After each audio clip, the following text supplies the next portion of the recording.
India Pakistan का नाम सुनकर सबकी तरह आपके मन में भी कश्मीर का नाम आया होगा। लेकिन अगर आप ये सोचते हो कि सिर्फ पाकिस्तानी आवाम को यह गलतफहमी है कि कश्मीर उनका है, तो देखो पाकिस्तान के पीएम का भी यही मानना है। ये दोस्ती तो चाहते हैं लेकिन साथ ही इन्हें कश्मीर भी चाहिए।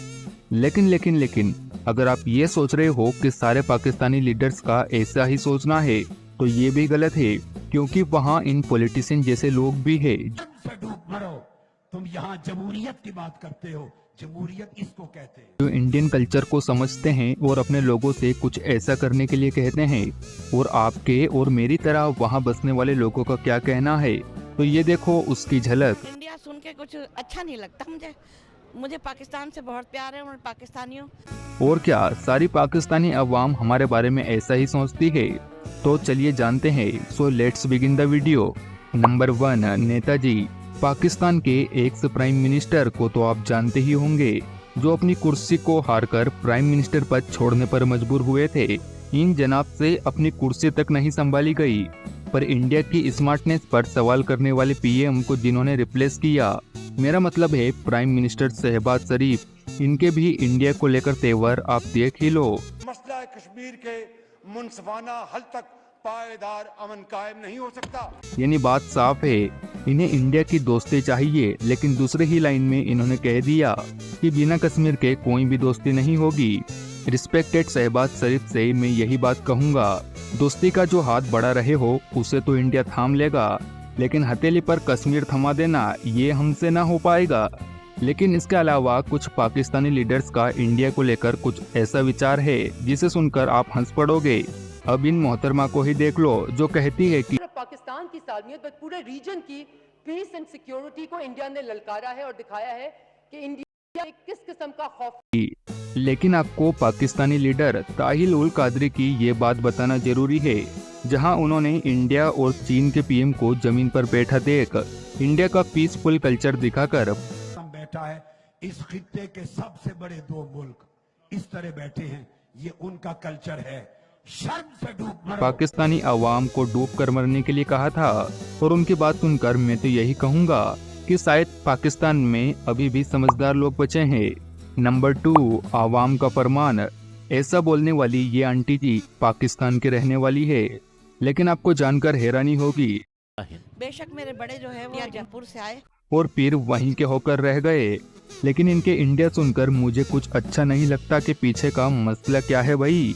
इन्हें इंडिया सुनकर अच्छा इसलिए नहीं लगता क्योंकि इनके अकॉर्डिंग इंडिया मुसलमानी भाइयों बहनों पर अत्याचार करता है। तो इंडिया जो कर रहा है ना तशद्दुद नफ्सा नफ्सी हमारे मुसलमानों पे, तो ये गलत कर रहा है। आंटी जी बोलने से पहले बस एक बार फैक्ट तो चेक कर लेती। आंटी ने फैक्ट तो चेक नहीं किया, लेकिन ये जरूर कहा, लोग हैं कितने पुराने और नए भी हैं, लेकिन हमारे यहाँ नफरत नहीं है। हद है, मतलब आंटी कौन सी दुनिया में जी रही हो। लेकिन मैं आपको पाकिस्तान के उन लोगों की राय भी सुना देता हूँ, जिन्होंने बोलने से पहले बातों को तोल मोल कर बोला था, जैसे ये मोहतरमा, जिनसे कौन सी कंट्री बेस्ट पूछने पर वो फट से बोल पड़ी। सबसे ज्यादा मोस्ट पावरफुल है इंडिया ऑब्वियसली। खैर ये बात तो श्योर है कि हम हर पाकिस्तानी शख्स से तोल मोल कर बातें करने की उम्मीद नहीं कर सकते। तभी तो जब इन जनाब से पूछा गया कि इंडिया और पाकिस्तान की 4 जंगों में जंग की शुरुआत हमेशा किसने की, पाकिस्तान की और इंडिया की 4 जंगें हुई हैं, उसके अंदर पहले अटैक किसने तो इन्होंने जवाब को ऐसा तो इन भाई साहब ने जनाब को ऐसा घुमाया कि उसके सामने जलेबी भी आपको सीधी लगने लगेगी। ही नहीं, दीगर और ममालिक भी शामिल थे और उन्होंने पाकिस्तान को दबाने की और तबाह करने की। देखा, अपनी गलतियों छुपाना कोई इनसे सीखे। नंबर 3, बॉलीवुड को इंडिया का सलाम। इस चेहरे को कौन नहीं जानता। इंडिया में शायद ही कोई ऐसा होगा जिसने फतेह अली खान का जलवा नहीं देखा, और ये बात इन्हें बखूबी पता है। तभी तो पाकिस्तानी टीवी शो में इंटरव्यू के दौरान उनसे पूछा गया कि इंडिया में उन्हें जितनी रिस्पेक्ट मिलती है, क्या इतनी ही रिस्पेक्ट उन्हें पाकिस्तान में मिलती है? तो उनका जवाब था नहीं। यानी सराहा जाता है, इज्जत की जाती है। नहीं, ऐसा नहीं। पर एक तरफ जहां पाकिस्तान में राहत फतेह अली खान जैसे फनकर है, जो फेमस होने के बावजूद अपने हम्बलनेस और ऑनेस्टी को नहीं भूलते, और दूसरी तरफ महिरा खान जैसी एक्ट्रेस 2017 में रईस मूवी से बॉलीवुड में डेब्यू करने वाली इस अदा को बॉलीवुड ने प्यार दिया, इंडिया के लोगों ने प्यार दिया, लेकिन अपने देश लौटकर उनके तेवर ही बदल गए। इंडिया से मिलने वाले डबल फेम के बाद ये पाकिस्तानी शो में ये कहती हुई पाई गई। इंडिया से इंस्पायर नहीं होना चाहिए, बिल्कुल भी नहीं। शायद इसीलिए इन्हें पाकिस्तान से ही अपनी फिल्म इंडस्ट्री लॉलीवुड को छोड़कर इंडिया आना पड़ा, ताकि लोग उन्हें जान सके। पर सिर्फ यही नहीं, पाकिस्तान से और भी एक्टर्स है जिनका इंडिया और हमारे बॉलीवुड को लेकर यही सोचना है। तभी तो पाकिस्तानी फंक्शंस के बीच इस एक्टर ने यह कह दिया, हमने सस्ते में अपना फन नहीं बेचा, हम इंडिया नहीं गए, सस्ती शोहरत कमाने हम इंडिया नहीं जाते। पर इन जनाब को जवाब हम नहीं देंगे, लेकिन इनको अली जफर ने उसी टाइम ऐसा जवाब दिया था। ऐसी होती हैं जिसमें हम जज्बातियात का या दूसरी चीजों का सहारा लेते हैं अपनी खामियों को छुपाने के लिए, जिसे याद करते ही इन्हें नानी याद आ जाती होगी। नंबर 4, समाचार समाप्त हुए।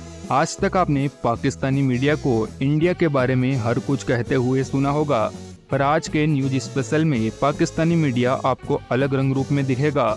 स्क्रीन पर नजर आ रहे इस क्लिप को ध्यान से देखिए, कैसे पाकिस्तानी पीएम मोदी की तारीफ कर रहे हैं और अपने देश की गवर्नमेंट को करप्ट बता रहे हैं। साथ ही पाकिस्तानी मीडिया इस न्यूज को खुलेआम दिखा रही है। लेकिन ये पहली बार नहीं है कि जब पाकिस्तानियों ने इंडिया के बारे में अच्छी बातें सोची हो। ना जी ना, जब ऑस्ट्रेलिया को इंडिया क्रिकेट टीम ने उन्हीं के देश में जाकर हराया था, तो वहाँ की मीडिया और वहाँ के लोग दोनों ही इंडिया के फैन हो गए थे।